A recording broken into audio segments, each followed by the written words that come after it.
Müəllimlər, mən bugün MİQ və sertifikasiyaya hazırlaşan müəllimlərə dəstək məqsədi ilə Türk vəsaitindən enerji və iş bölməsinə aid bir neçə sualın izahını verəcəm.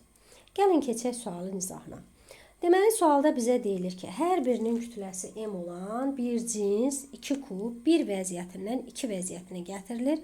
Buna görə ağırlıq qüvvəsinə qarşı görülən iş neçə mgh-dır? Ümumiyyətlə müəllimlər, ağırlıq qüvvəsinin gördüyü iş əks işarə ilə ağırlıq qüvvəsinə qarşı görülən işə bərabərdir. Bunun üçün biz birinci tapmalıyıq potensial enerjinin dəyişməsini. Yəni həmin o görülən iş elə potensial enerjinin dəyişməsinə bərabərdir. Gəlin bu bizə verilən bu kütlələri, ümumiyyətlə bu kubların kütlələrini qeyd edək. Deməli, hər bir kubun kütləsinə M deyirəm.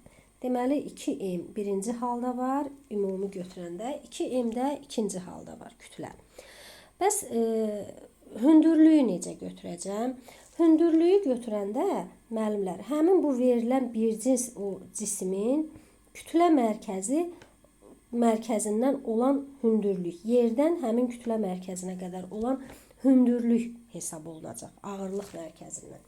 Deməli, ümumi verilən, baxın, bu hündürlük h-dırsa, həmin ağırlıq mərkəzinin yerdən olan hündürlüyü olacaq h bölünsün 2 qədər.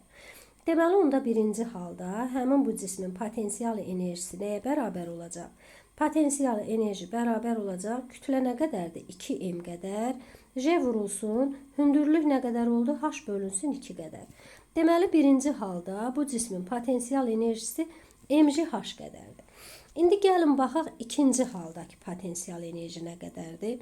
İkinci halda da yenə potensial enerjini tapmaq üçün həmin cismin yenə də o hündürlüyü kütlə mərkəzindən olan hündürlük də nəzərə alınacaq.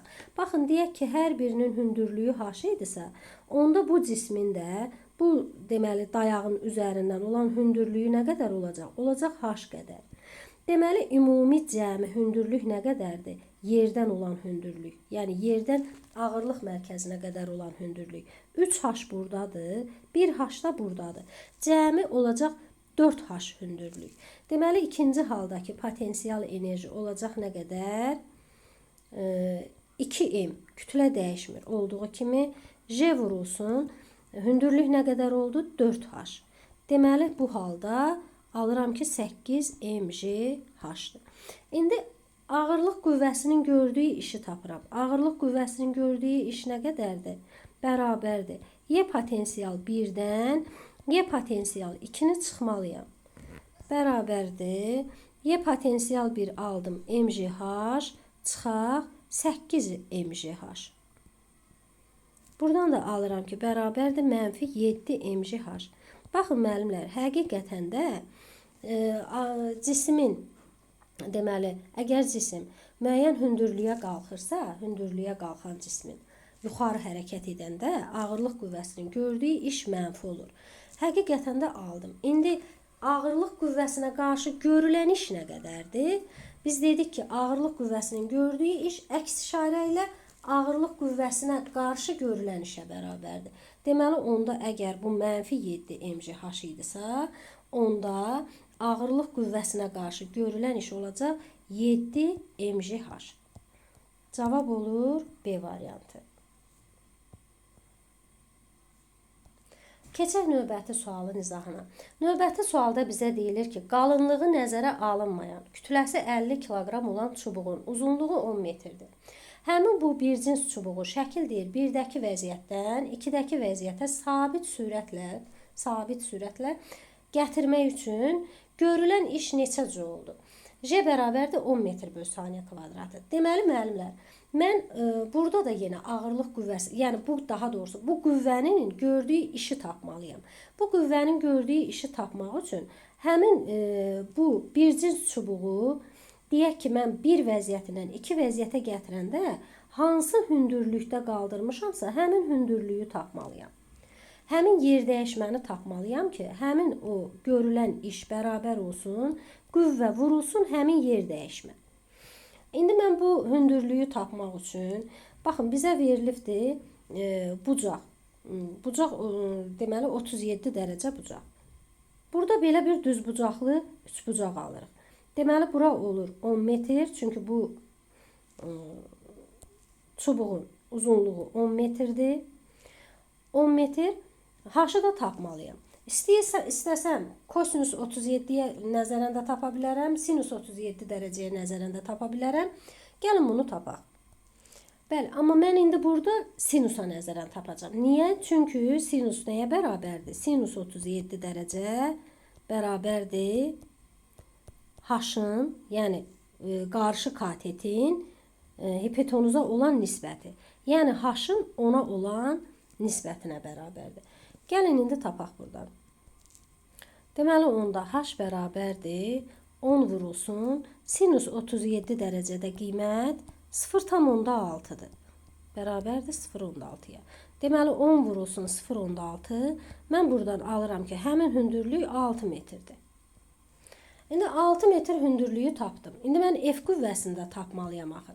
Statikadan belə bir düstur bilirəm. Əgər deməli çubuğu müəyyən hündürlüyə qaldıranda F qüvvəsini tapmaq üçün həmin o çubuğun çəkisini yarıya bölməliyəm. Yəni mg-sini mg bölək 2.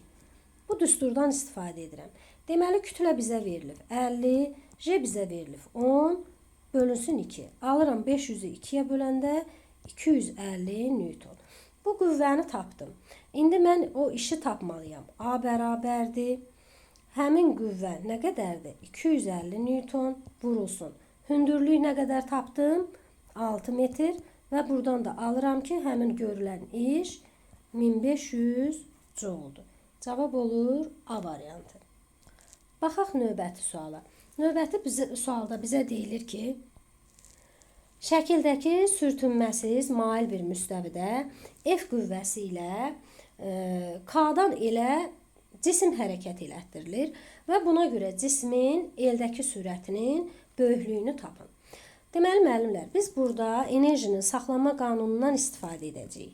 Deməli, başlanğıcda hansı enerji böyükdür, hansı qüvvə ilə çəkilirsə, həmin deməli, orada görülən iş daha çoxdur, düzdürmü?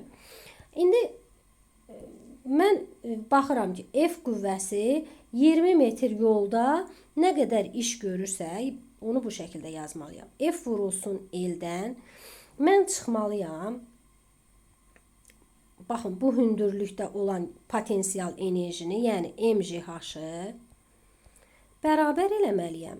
mv kvadratı bölünsün 2-yə. Yəni, L nöqtəsində artıq cismin sürətini tapmaq üçün onun kinetik enerjisinə bərabər eləməliyəm. Və yaxud bunu belə də yazmaq olar. Deməli, mgh üzərinə gəlinsin. mv kvadratı bölünsün 2 bərabərdir.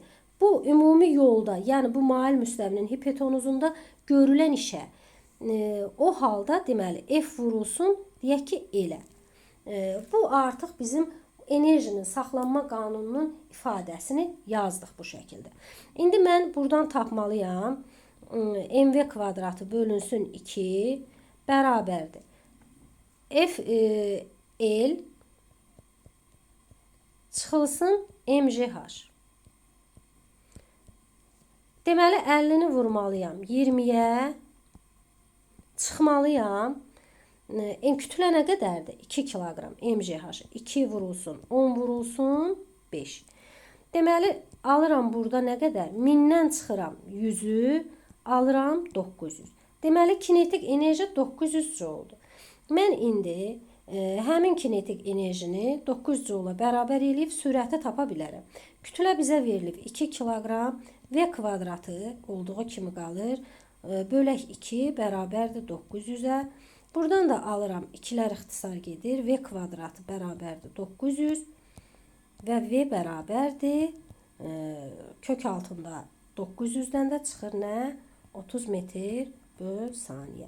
Deməli, həmin cismin sürəti 30 metr böl saniyə olar L nöqtəsində. Bu qədər müəllimlər. Hər kəsə uğurlar arzulayıram.